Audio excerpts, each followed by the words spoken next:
Hi guys, so today we're checking out the MotoFab 3-inch front, 3-inch rear full lift kit with the shock extenders fitting all 2007 to 2018 JK Wranglers. So a very easy and affordable way to add some extra height to your Wrangler is to go with a spacer lift, and this option by MotoFab is going to do just that. Now this is going to come with 3-inch spacers for the front and the rear, giving you 3 inches of lift on your JK, which is going to increase your ground clearance and articulation while you're off-road. It's going to open up the room inside your wheel wells for larger wheels and tires if you're looking to do that. And it's also just going to create a more defined and more aggressive stance out of your JK.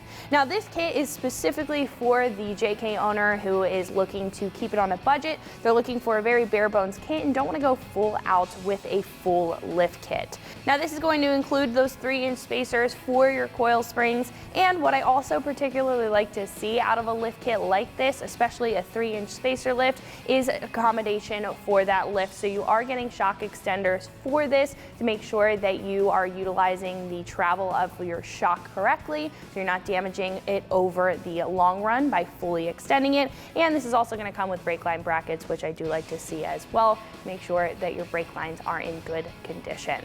Now as far as tire size is concerned, this kit is going to fit up to a 35-inch tire. So if you are particularly looking to keep it on a budget but also looking to mount up a 35, this kit is going to be a good choice. Now as for 33-inch tires, they may look a little small inside the wheel well area. You definitely are going to have a little bit more room to work with when you are off-road as far as articulation and up travel is concerned. However, they may look a little bit small paired with a 3-inch lift.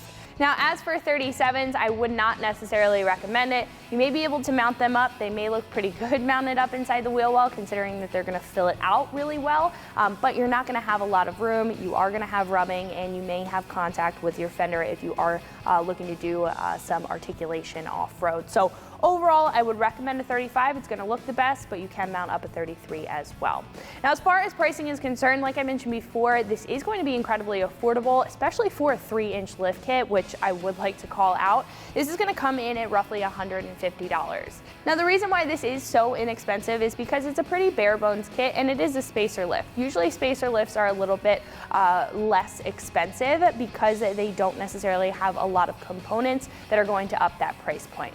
Now, in comparison to other spacer lifts, this is going to be one of the bigger options out of all of the spacer lift or leveling kit choices, considering that this is 3 inches. A lot of other options are 2, 2.5. They may even go down to 1 and 1.5 inch spacers. Now, on the other hand, some more expensive choices for 3 inches of lift are usually going to consist of full kits. So they'll have shocks, they may have springs, and a lot of other components included in the kit that are going to just up that price point because of those extra components. Now again, if you're looking to keep it on a budget, if you're looking to mount up a 35 or a 33, you're specifically looking for a 3-inch lift kit and you really want a no-fuss kit, you don't want to go all out on a full lift kit, this is going to be the choice for you. Now, as far as install is concerned, I'm going to give it a 3 out of 3 wrenches on the difficulty meter. Spacer lifts are a little bit easier than full lift kits, so you're going to need some pretty basic hand tools to get the job done, and also probably 3 hours worth of your time to do it. So speaking of the install, let's jump into that now.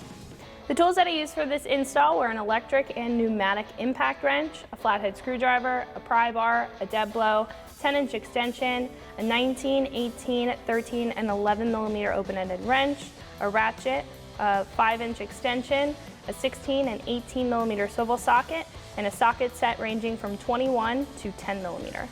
So the first couple of steps of this install include getting the Jeep up in the air, whether you're on a jack and jack stands, or if you are on a lift like I am with a couple of pole jacks. You want to make sure that you're supporting the axle because we will have to lower it down. You also want to make sure that the front wheels and tires are off, and if you are on the jack and jack stands, I would recommend chocking the rear wheels. But our first step is going to be to take off our sway bar end links, or at least to just disconnect them from the axle. So we can take off the bottom bolt for our sway bar end link. We don't necessarily have to take off the top, considering that we just need to disconnect this from the axle so we can lower it down.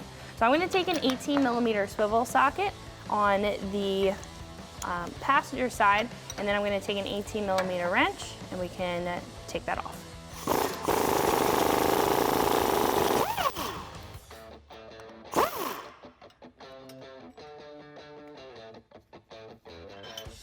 Then we can do the same thing on the other side.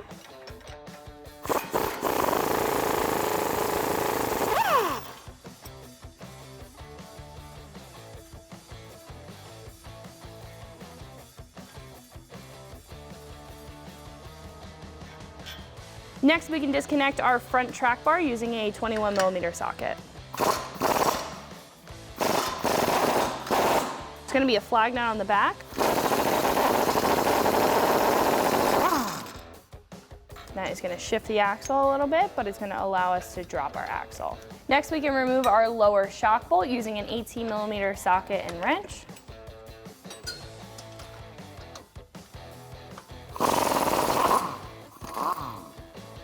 Now, in order to get this out, you may have to adjust the height of the axle in order to loosen that bolt up. If it needs a little bit of help, you can just take a dead blow or a hammer and tap that out.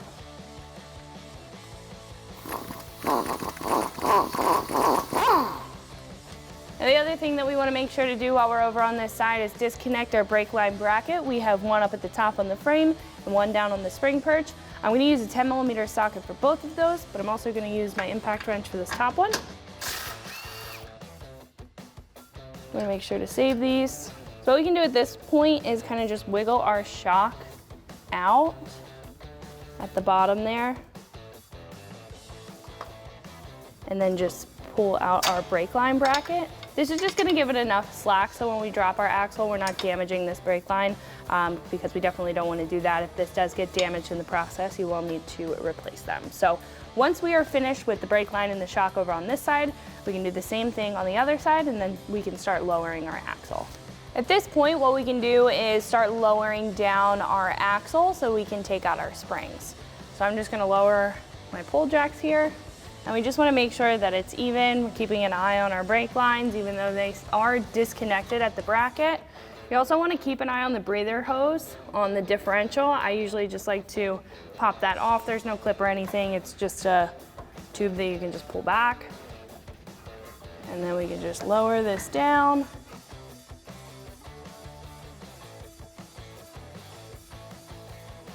And you'll see the spring start to separate at the top. You can usually just do this one by one, but once you have enough room, you can wiggle the spring out on either side. Now, one spring might be a little bit more difficult than the other, so just keep that in mind.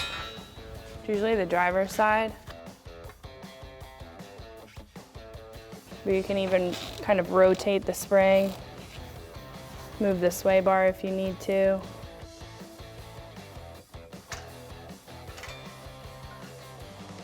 And even pull down on the axle if you need to.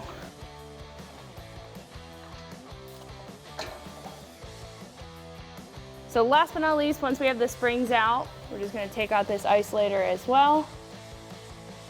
And we can do the same thing on the other side. So now that our springs are out, we need to make sure that our axle is going to drop far enough for us to get that 3-inch spacer in, as well as the spring. So what I'm going to do is disconnect our drive shaft here. That's really what's holding us up from dropping our axle. So I'm going to take a 15mm socket as well as an extension to my impact wrench and take out the 4 bolts that are holding on our drive shaft to our diff.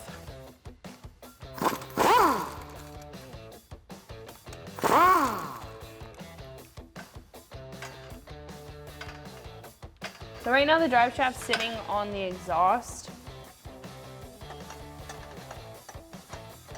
So you need to rotate it a little bit.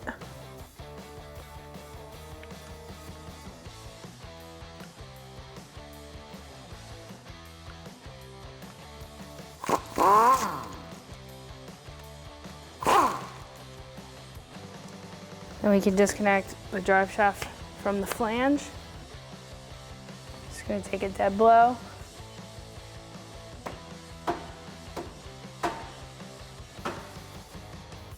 There it goes.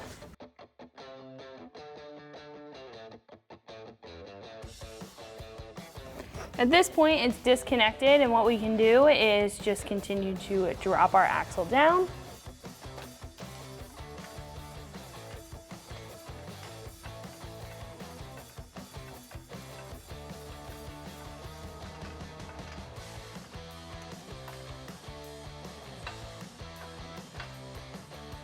What we can do now is take our spacer as well as our factory isolator and put that around our spring perch.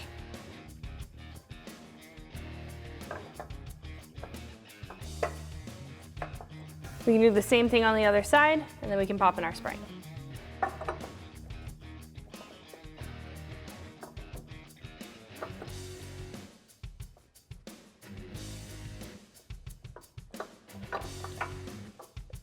Then we can take our spring, we can kind of line it up with our isolator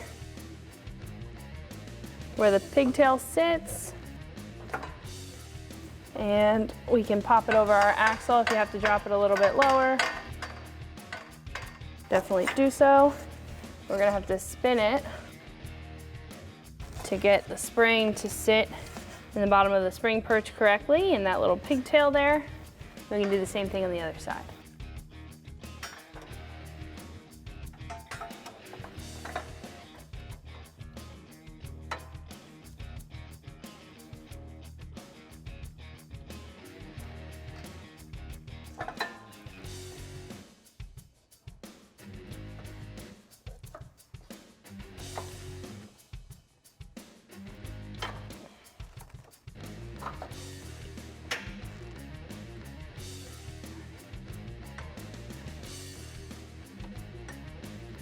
Next, we can take our shock extender. This is going to be a bracket that moves the shock location from down here to up here to accommodate for that lift. I have a dead blow. I'm just going to tap it into place.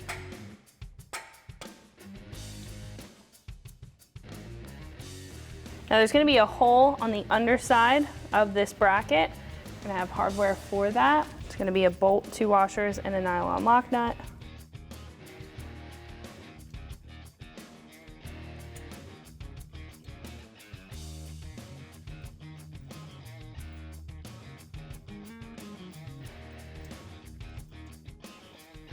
Then we can use a 13mm wrench and socket and tighten that up.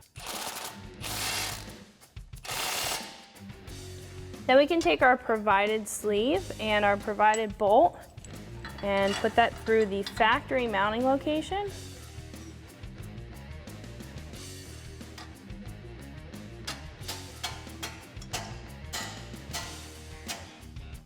Secure it down on the other side with the provided nylon lock nut. We can tighten that up with the 19mm socket and wrench.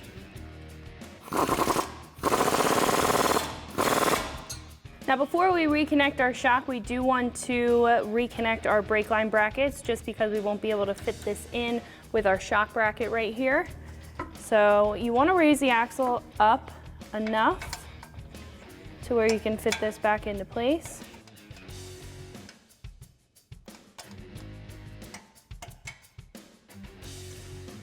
Then we can take our factory hardware and secure that down. We're actually going to be adding a bracket to the top brake line in order to drop that a little farther down so we have some slack in our brake line. But right now we're going to tighten that up with our 10mm socket.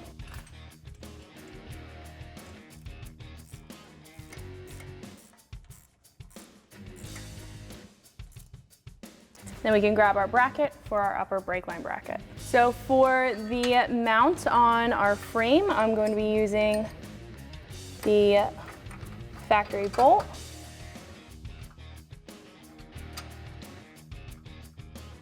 We can tighten that up using our 10mm socket that we used to take it off. Then what we can do, I'm just going to get this sensor out of the way real quick because I don't want to damage this. But you're going to have to kind of straighten out this brake line in order for it to kind of sit there correctly. Then we can take our supplied hardware, which is the bolt, 2 flat washers, and a nylon lock nut, And we can secure that to our brake line bracket.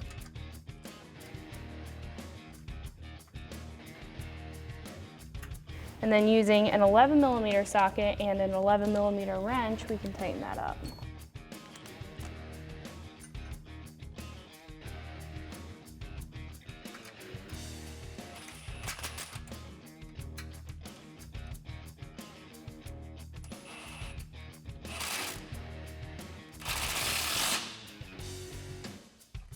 So what we can do next is attach our shock bracket.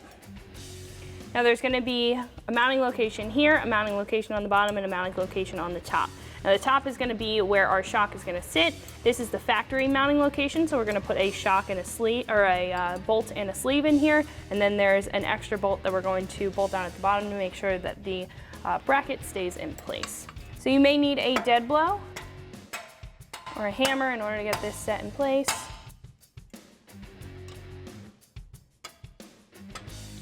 And what we can do is grab the bolt for the bottom.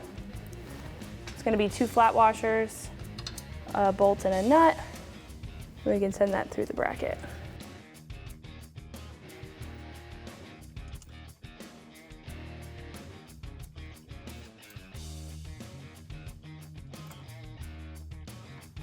Now before we tighten this one up, I do want to make sure that this bolt is in. So we're going to take our provided bolt, nylon lock nut, and the provided sleeve. I'm going to put the sleeve in the bracket, put our bolt through.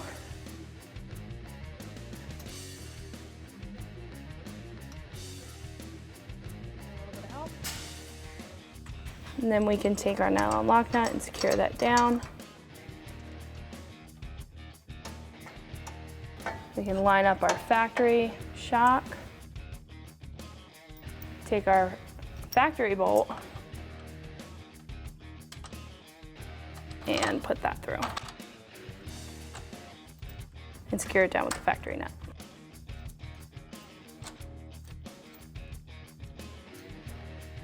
So I'm going to tighten up this bottom bolt first using a 13mm wrench and socket. Then we can tighten up the next bolt with a 19mm wrench and socket.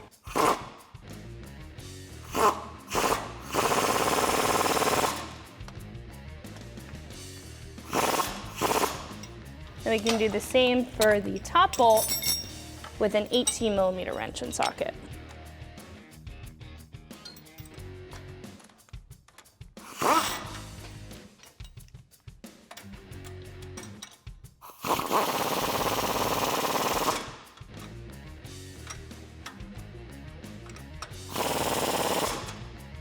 Now after that is in place, we can repeat the same thing on the other side. What we can do next is re-secure our drive shaft down. Now you do need to raise up the axle in order to do this, mostly on the driver's side, but we can take our factory bolts and thread those back into place.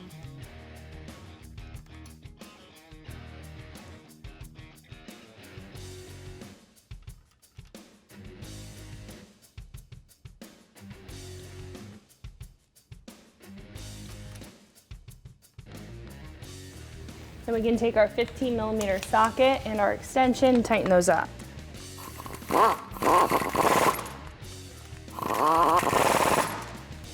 Again, you're probably going to have to turn the drive shaft in order to access the 2 other bolts.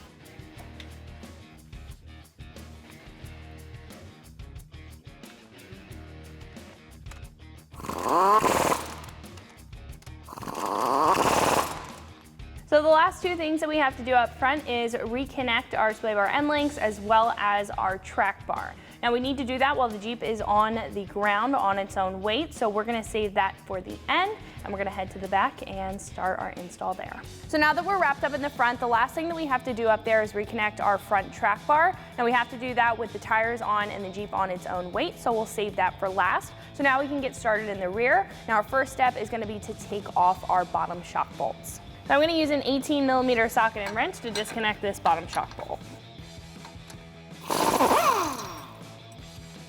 Now I also have the axle supported just like in the front, but we can go ahead and take that out.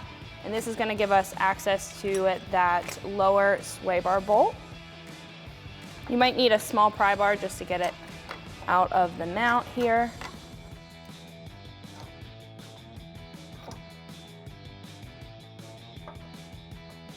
Then we can disconnect our sway bar bolt.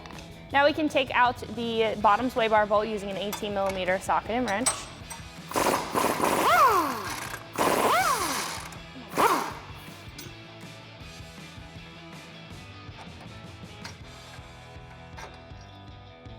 Next, we can take out the bolt on our brake line bracket up on the frame here. I'm going to use the same 10mm socket that we used up front. And again, this is just going to make sure that our brake line is not damaged while we're lowering our axle. Then we can just repeat that on the other side.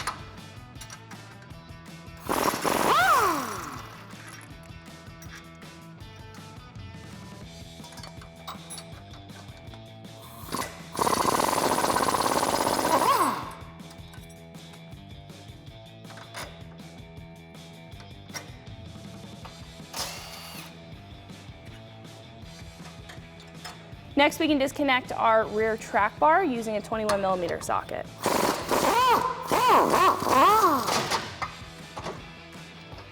So once the track bar is disconnected, we can start to lower down our axle. So real quick, I'm just gonna disconnect this breather hose. You just have to pull back on it. It's just gonna be a barbed pin there. And then what we can do now is just lower down our axle.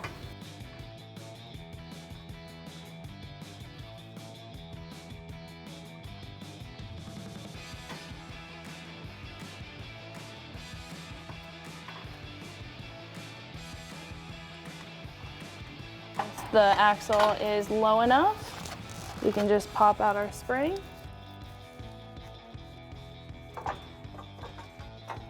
And the isolator is going to come out with it.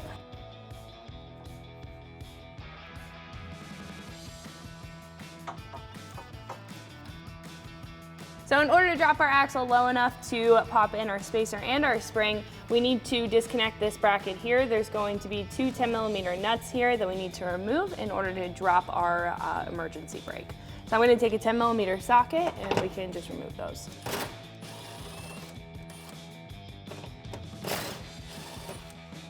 As you can see, that just dropped a bit. We'll keep that bracket in place because we will reconnect it. So what we're gonna do next is install our spacer. Now this does have a retainer. There's gonna be a welded nut plate that we're gonna put up on top of the spring perch here. Then we can take our spacer and our provided bolt. I'm gonna put that through. And I also have a 19mm socket and an extension so we can thread that into place.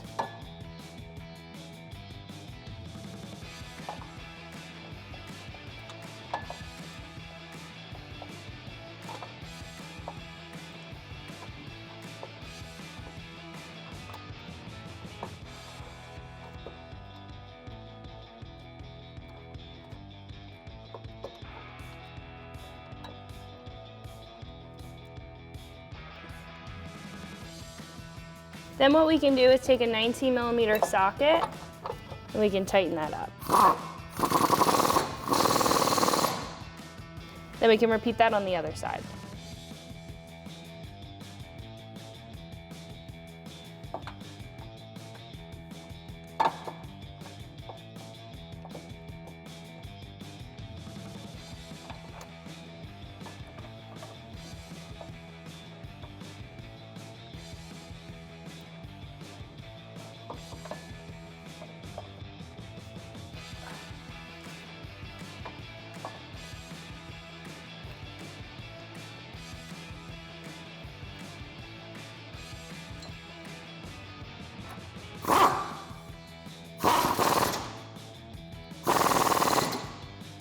Next, we can take our springs as well as our factory isolators, put those around the spacers and pop them into place on the axle. Then we can start to raise up our axle, making sure that our springs are aligned with those spacers.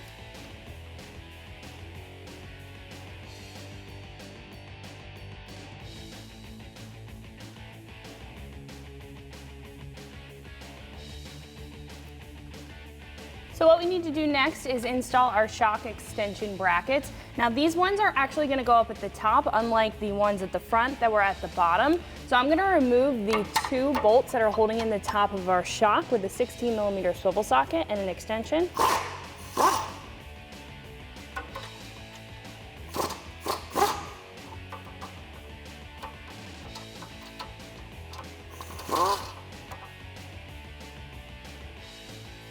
Then we can take our shock extension and our new hardware and thread that in.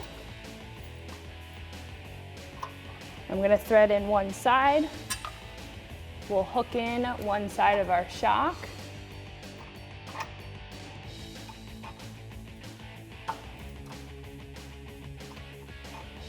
And then we'll take our second bolt and thread that in.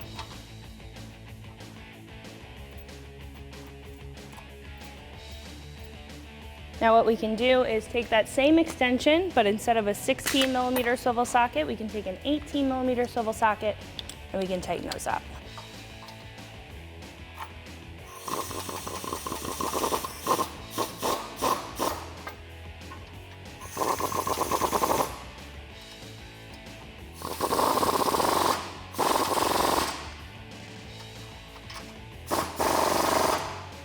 Then we can repeat that on the other side.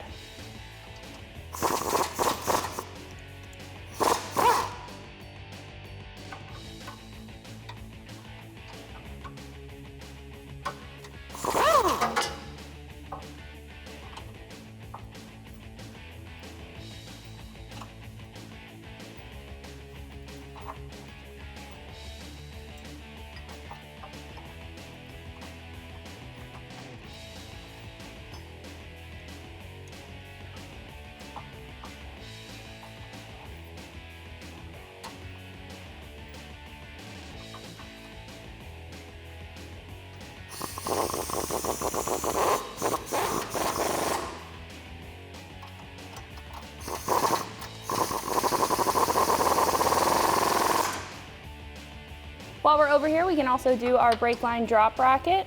Just like the front, we're gonna reuse our factory bolt for the frame mount. Then we can use our provided hardware, which is the bolt 2 flat washers and nylon lock nut for the bottom one.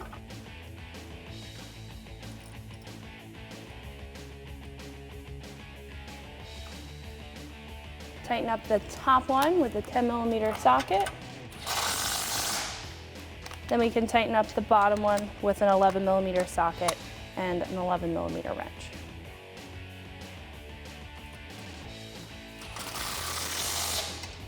Then we can do the same thing on the other side.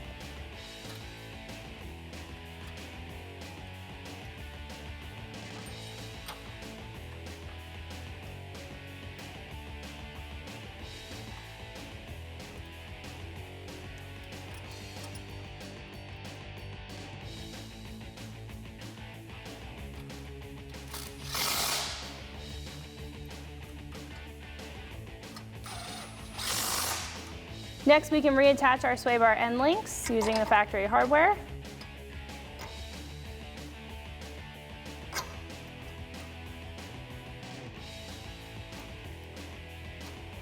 Tightening that up with an 18mm socket and wrench.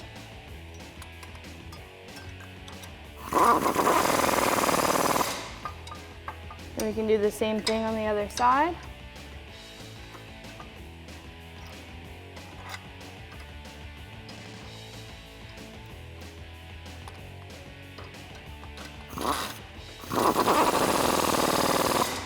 Then we can reattach our shocks. You might need a dead blow to get them back in place.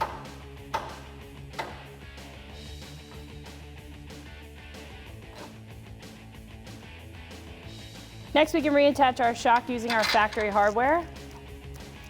Bolt might need a little bit of help going through. We can tighten that up with an 18mm socket and wrench.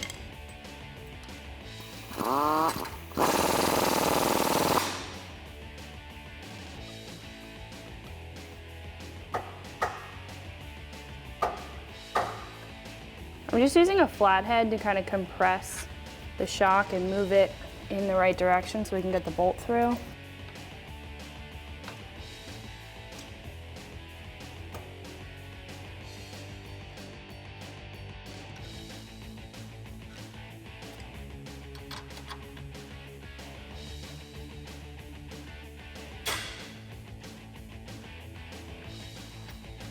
Then we can tighten it up again, 18mm wrench and socket.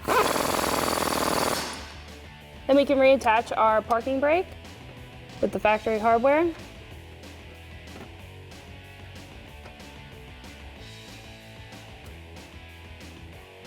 Tightening that up with a 10mm socket.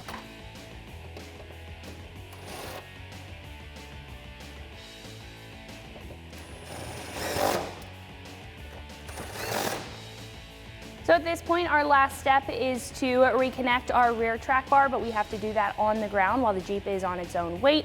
We also need to do that for the front track bar and the sway bar end links. So now I'm gonna put the tires on and we can wrap up this lift kit. Now that the Jeep's back on its own weight, we can reconnect our track bars. For the rear, you're gonna want to have somebody wiggle the back end of the Jeep. They can just be on the passenger side and just push the Jeep back and forth. This is just going to allow the axle to line up.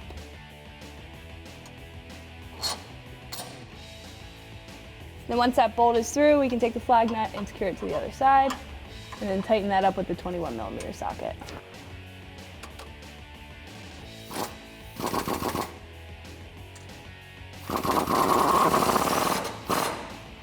So our last step once the Jeep is on the ground is to reconnect our track bar. So it may be helpful to have somebody in the driver's seat turning the steering wheel back and forth in order to line this up.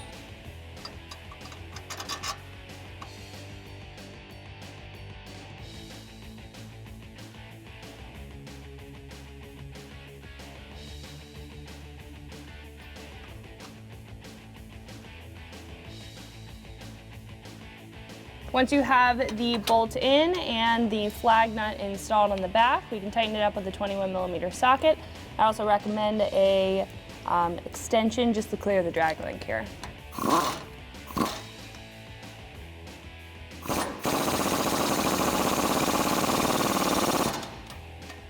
So that is going to wrap it up for my review and install. Make sure you like and subscribe for more videos and products just like this, and always keep it right here at ExtremeTerrain.com.